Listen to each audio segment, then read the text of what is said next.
Welcome to Bedtime Astronomy. Explore the wonders of the cosmos with our soothing Bedtime Astronomy podcast.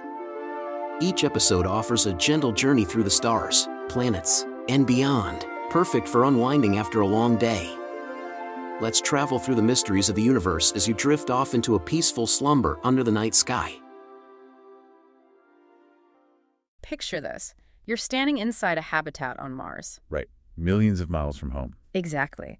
And outside the reinforced glass, it's just this freezing, irradiated, completely toxic desert. There's literally nothing but red dust and freezing winds. Sounds pretty bleak. Yeah. Hey. But inside, you're sitting down to a meal. Yeah. And you're eating a fresh, crunchy, incredibly protein-rich green salad. Oh, wow. Okay. And here is the truly mind-bending part of this scenario. Not a single ounce of soil, not a single drop of fertilizer, not even the water used to grow that food was brought from Earth. It's a profound shift, really, in how we think about survival. Because everything on your plate in that scenario, it was generated from the dead, barren environment right outside that window. It sounds like pure science fiction, right? But this is actively becoming reality. A research team from the Center for Applied Space Technology and Microgravity, along with the University of Bremen and the German Aerospace Center, they've successfully produced a fertilizer made solely with Martian resources. Yeah, to grow edible biomass. It's incredible. Okay, let's unpack this. Because what we're really talking about here is a masterclass in ultimate sustainability. I mean, it's about engineering life in a completely dead environment, relying only on what is already there. And that's the crux of the challenge. Because when you look at Mars, you're looking at an environment that actively resists life. The dirt on Mars isn't soil. Right, it's just dirt, or, well, dust. Exactly. Soil, as we know it here on Earth, is a living matrix. It's teeming with microbes, decaying organic matter, earthworms, fungi. I mean, Earth soil is a biological engine. But Mars is just dead rock. Yeah, Mars is covered in regolith. It's crushed volcanic rock, heavily oxidized by billions of years of solar radiation. It's completely sterile and entirely devoid of the bioavailable nutrients that, complex plants need to actually grow. So you can't just take a potato, shove it into Martian regolith, and expect it to sprout, no matter what the sci-fi movies might show us. No, definitely not. The dirt is just lifeless rock. So to understand how we get a fresh salad on a dead planet, we first have to solve that fundamental problem. We need an intermediary, right? Something that can bridge the gap between sterile rock and complex plant life.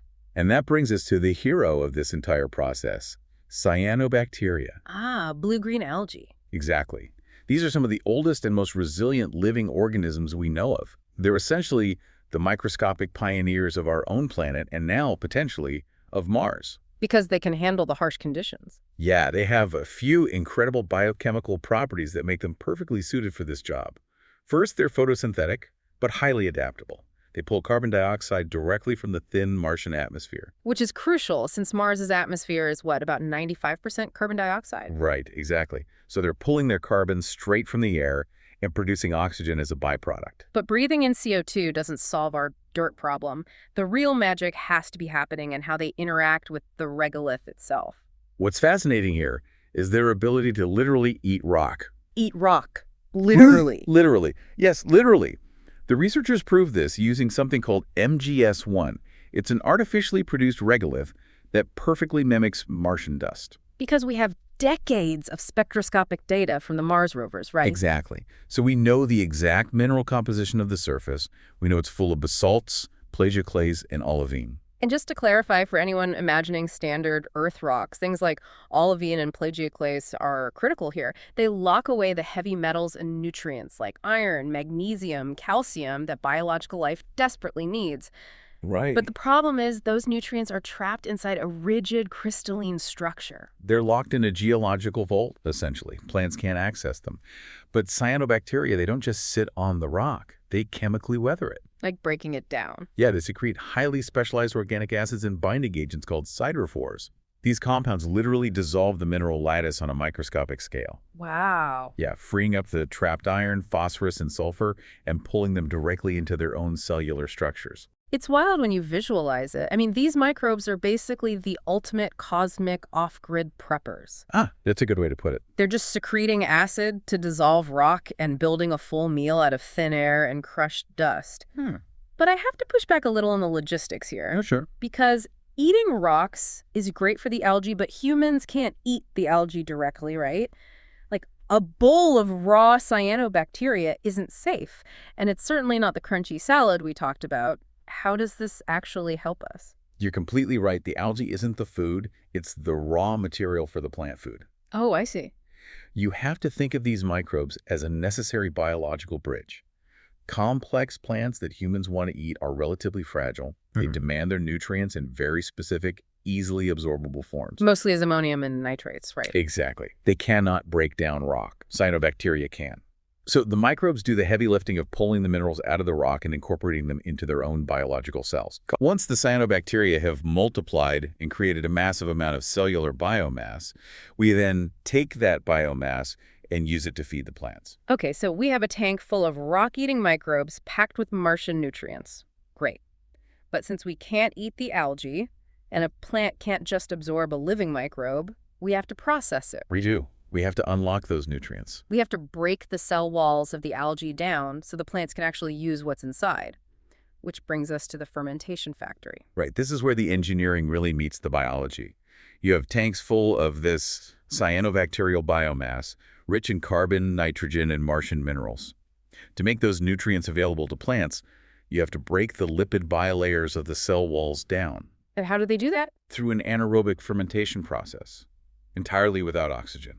Which strikes me as incredibly vital for Mars. I mean, if you used standard aerobic composting like we do in our backyards on Earth, you'd be relying on oxygen-breathing bacteria. Exactly. On a Mars habitat, you'd be stealing the exact same oxygen the astronauts need to stay alive. Right. So by using an anaerobic process, you're using microbes that thrive in an environment without oxygen, doing all the decomposing for you without tapping into the habitat's life support. It's a massive advantage. It uses only materials that are potentially available on site. But this process isn't just a matter of throwing the algae in a sealed tank and walking away. Wait, so we're just letting space algae rot in a warm, airless tank? How do we know it's actually creating the right kind of fertilizer? It's highly calculated, not just rotting. A 2026 study in the Chemical Engineering Journal detailed the precise optimization parameters required. So it's a very specific recipe. Very specific. The researchers discovered that if you hit the biomass with a thermal shock, first essentially heating it up, it weakens those cellular walls. That leads to much faster, more complete decomposition once the anaerobic microbes go to work. And faster decomposition is obviously critical when you have hungry astronauts waiting for a harvest. But if we're breaking down this massive bloom of algae in a digester, that presents a massive chemical balancing act. On Earth, if you mess up the nitrogen mix in your fertilizer, you burn the roots and kill the crop. Right, which is why they had to meticulously determine the exact ratio between the amount of cyanobacterial biomass used and the resulting ammonium yield. Because ammonium is the holy grail for plant growth here. Exactly. It provides the bioavailable nitrogen plants need. The researchers mapped out exactly how much dry biomass to add, factored in the thermal shock, and found the exact Goldilocks zone for the temperature. Meaning they found the perfect temperature where the anaerobic microbes work at maximum efficiency? Yes, exactly, 35 degrees Celsius. Maintaining the digester at that temperature is the ideal thermal state to release the nutrients without degrading them. So you input X amount of rock-eating algae, hit it with a thermal shock, hold it at 35 degrees without oxygen, and you get Y amount of perfectly balanced liquid plant food. Precisely. It's a closed, predictable, and repeatable manufacturing process. Okay, so now we have our perfectly engineered 35-degree fermented Martian fertilizer. The biological bridge is built. Now we need a crop that can maximize it. We do. And we aren't growing standard Earth potatoes, like in the movies. Right, because a potato plant produces a lot of stems and leaves that you can't eat. It takes months to grow. It wastes energy. We need something far more efficient. In a space habitat, every square inch of space, every drop of water, every photon of light is precious. You cannot afford to waste energy growing biological structures that you're just going to throw away. You need a crop that offers an incredible return on investment. Enter duckweed. Ah, yes. Lemnospe. Yeah. If you've ever seen a pond covered in tiny, bright green leaves floating on the surface, you've seen duckweed. And it turns out it's the ultimate space crop. It really is a marvel of botany. It's a fast-growing, highly protein-rich aquatic plant. And it doesn't need soil at all, right? None. It floats directly on the water, absorbing nutrients straight from the liquid. That makes it uniquely perfectly suited for our liquid cyanobacteria fertilizer. And you can eat the whole thing. No stalks or husks. Exactly. It reproduces by essentially cloning itself, doubling its biomass exponentially in a matter of days. It's been safely consumed in Southeast Asia for centuries, actually. They call it water lentil. It's even already approved as a food in the EU. Here's where it gets really interesting. It's the yield. The conversion rate is phenomenal. Yeah, from just 1 single gram of dry cyanobacteria, 1 gram of that processed microbe dust, the system produces 27 grams of fresh edible duckweed. Which is staggering when you consider the original input was literally just atmospheric gas and sterile crushed rock. It's like a botanical slot machine that hits a 27x jackpot on every single pull. You put in 1 gram of prepped algae, and out comes a massive handful of fresh, crunchy, protein-packed greens. It reinforces the gravity of what this system achieves. As researcher Cyprien Verseau noted, this proves a fundamental concept. Plants can be grown using purely natural Martian resources, with microbes as the intermediate. Forming the foundation of a truly sustainable food system. Yes, the biological chain from dead rock to human food can be sustained indefinitely without Earth's help. But surviving on Mars requires a full stomach, sure. But a sustainable settlement requires more than just calories. You need power, heat, lights. You have to keep the habitat from freezing over. Exactly. And incredibly, this biological process actually solves a massive secondary problem for a Mars base.